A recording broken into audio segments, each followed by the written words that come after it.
Comme vous le savez, je suis attaquée en diffamation. J'ai une audience en correctionnel le 12 juillet à 14 h, place du Breuil au Puy-en-Velay dans le 43.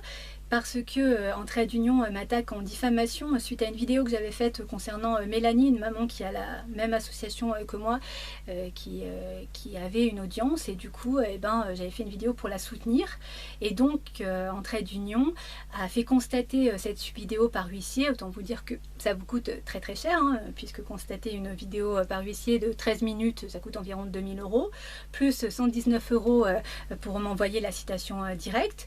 Ils prennent, il y a eu un avocat le 17 mai voilà, du Puy-en-Velay qu'il faut payer également, et là le 12 juillet il y aura un avocat de Paris, voilà, quand on voit les honoraires de cet avocat, autant vous dire que ça vous coûte très cher, puisque c'est une association à but non lucratif, donc qui ne fait pas de bénéfices, mais par contre qui a des sacrés bénéficiaires, et donc qui demande des subventions pour m'attaquer. Donc c'est vous qui payez tout ça.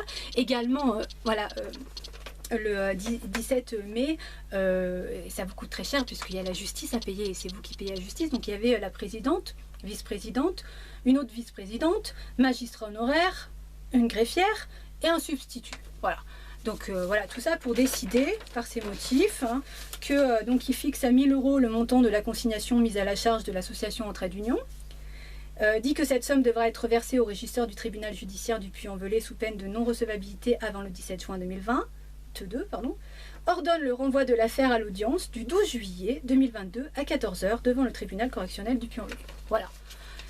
Voilà, donc autant vous dire que moi j'y vais, j'ai pas pris d'avocat parce que on va faire appel de la décision. Je prendrai un avocat pour faire appel de la décision parce qu'on n'a pas assez d'argent sur le compte de l'association, et puis moi je n'ai pas beaucoup d'argent, et voilà, puis ça sert à rien de toute façon. Je vais voilà, me faire humilier, rabaisser, voilà, comme la justice, d'ailleurs c'est ce que la justice sait mieux faire, c'est essayer de faire taire les gens. Donc pour ça elle va m'en foutre plein la figure.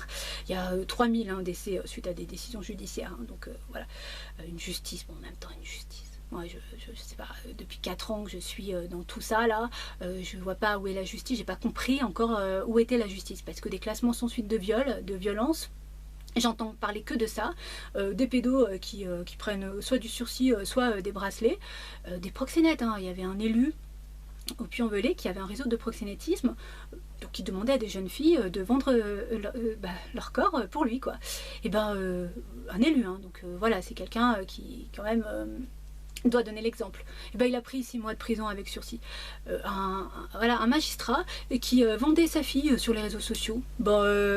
Il a toujours sa fille, et puis il a un bracelet, voilà, électronique, tout va bien. Donc des féminicides, je sais pas à combien on en est, mais c'est un truc de fou, parce que la justice elle est lente. Alors c'est ça qui est fou, c'est que pour certains points elle est très très lente. Alors pour enlever les enfants par contre c'est très rapide, pour les récupérer là c'est beaucoup plus compliqué, et là j'avais posté une vidéo concernant Aurélie Darlé qui était injustement incarcérée, placée, voilà, emprisonnée en hôpital psychiatrique.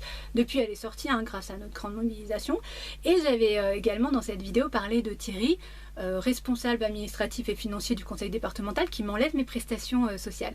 Alors qui n'a pas le droit, il n'a pas la légalité puisqu'il n'a pas d'identité juridique, donc il ne peut pas le faire.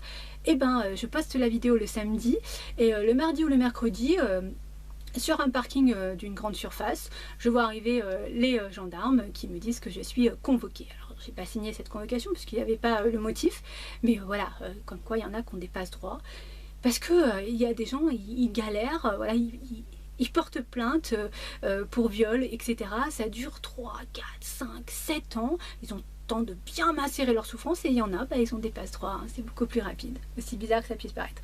En tout cas, je ne sais pas s'il y a une corrélation, mais depuis que je veux monter cette association, depuis que j'aide certains parents et que j'aimerais en aider d'autres, donc j'aimerais bien monter cette association pour qu'on puisse avoir des subventions pour aider les parents à sortir leurs enfants le plus rapidement possible. Alors je ne suis pas contre les placements, je veux juste aider les parents qui ont des preuves comme quoi ce placement est illégal, injustifié, parce que je l'ai déjà expliqué, j'ai rassemblé 381 dossiers.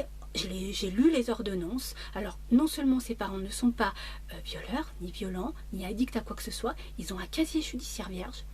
Alors moi c'est ça qui quand même qui me choque, ces placements c'est du civil, alors qu'on maltraite un chien c'est du pénal. voilà, votre patron, il vous maltraite, c'est du pénal. Attaqué en diffamation, c'est du pénal. Mais les enfants, c'est du civil.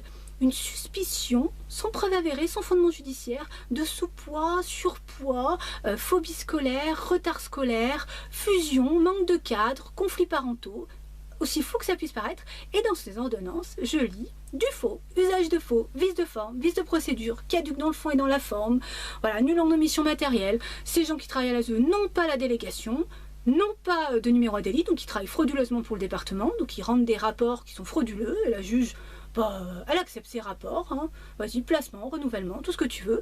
Ces gens ne font pas de PPE, de projet personnel pour l'enfant, alors que c'est une obligation depuis 2007, et puis ça les dérange pas de dire que le travail n'est pas abouti alors qu'ils le mettent même pas en place, donc ils demandent le renouvellement. Tout ça, c'est une supercherie, un truc de fou.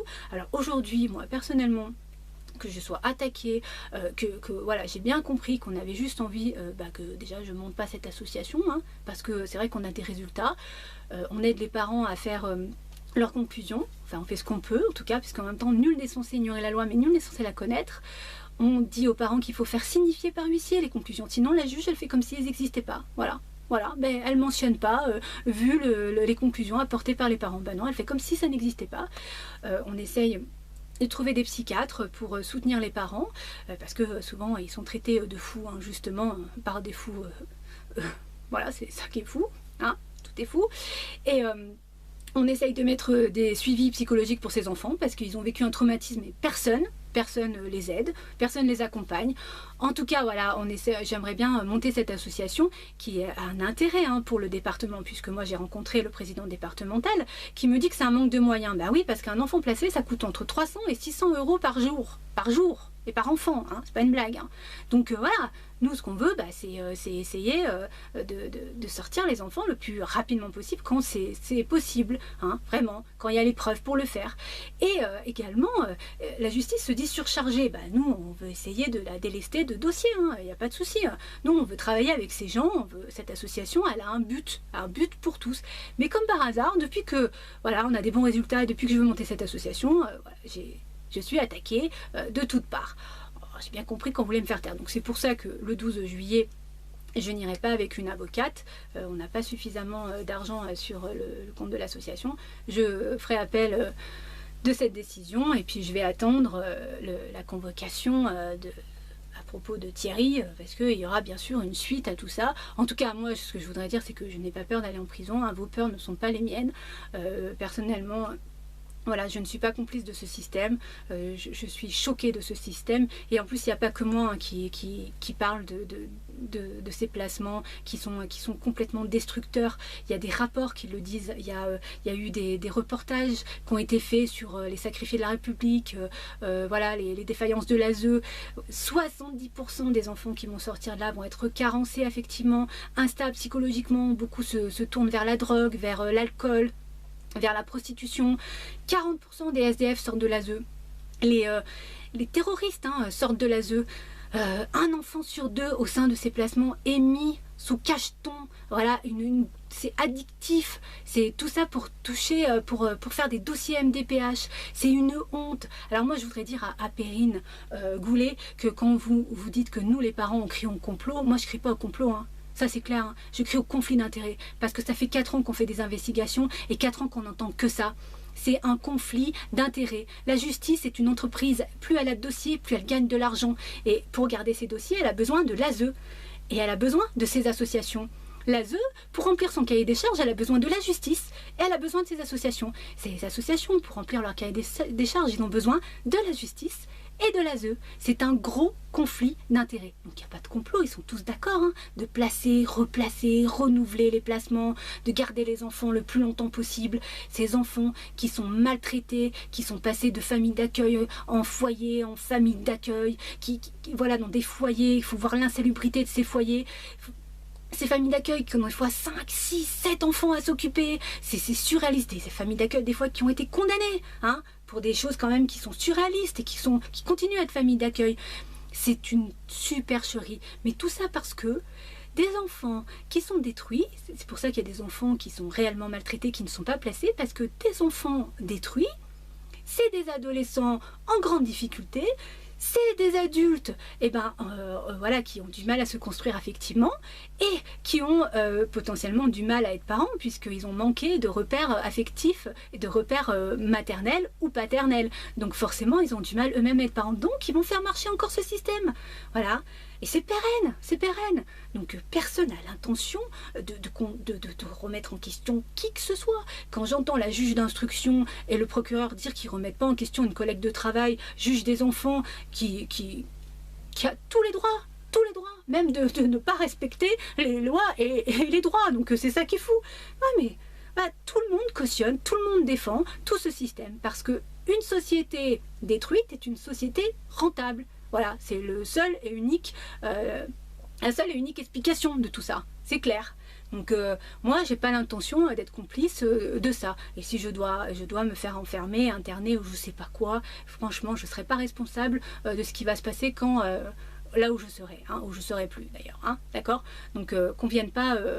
Moi, j'assume ce que je dis, j'assume ce que je fais sans souci. En tout cas, le 12. Mardi 12 juillet, je serai à 9h30, 9h30, 10h devant le conseil départemental parce que je l'ai dit, on m'enlève mes prestations sociales illégalement, injustement, j'ai pas l'intention de me laisser faire, donc je ferai la manche, voilà, je vais récupérer mes prestations sociales qu'on m'enlève parce que j'en ai besoin, parce que soit je pourrais pas payer mon loyer, soit je pourrais pas mettre de l'essence dans ma voiture. Et comme je suis convoquée à 14h au Puy-en-Velay, autant pas venir pour rien, et à 14h, je serai devant vous tous, voilà, fière d'être devant vous tous. Je représenterai toutes ces familles que vous avez détruites, tous ces enfants que vous avez humiliés, rabaissés, voilà, fait souffrir, tout ce que vous voulez.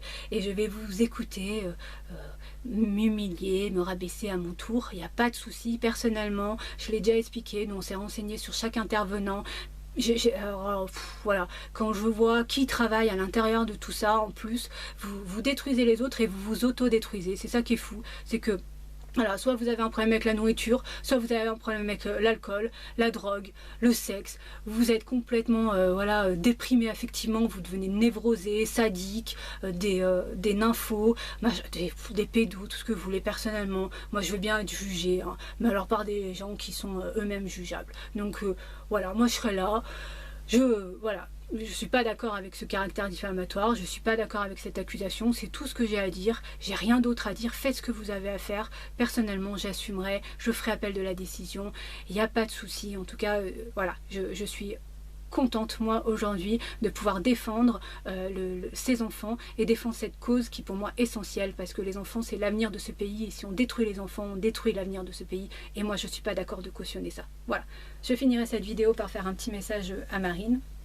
Alors, moi j'espère que tu vas bien, je sais que tu passeras pas ton brevet, mais en même temps Marine, c'est pas très grave, reconstruis-toi, prends soin de toi, de tout ce que tu as vécu et tu as le temps de trouver ce que tu voudras faire et ce que tu voudras être, en tout cas, voilà, sois humaine.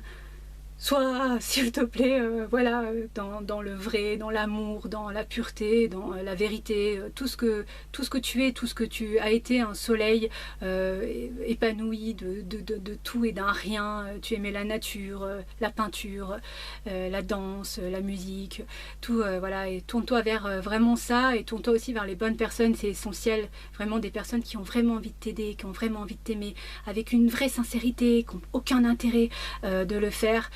C'est très très important. Moi en tout cas Marine, si je suis toujours debout, c'est grâce à ma famille, c'est grâce à mes amis, c'est grâce à tous les soutiens que j'ai eus sur les réseaux sociaux et c'est très très important d'être bien entourée. Moi je te souhaite vraiment le meilleur et je sais que tu vas y arriver. Tu es extrêmement courageuse, tu es extrêmement forte, tu as une intelligence incroyable et je crois en toi et vraiment Marine, fais-toi confiance, c'est essentiel, fais-toi confiance et tu trouveras ta voie tranquillement, sereinement. En tout cas, tu peux compter sur moi, je pense très très fort à toi, je t'embrasse très très fort, gros bisous mon cœur.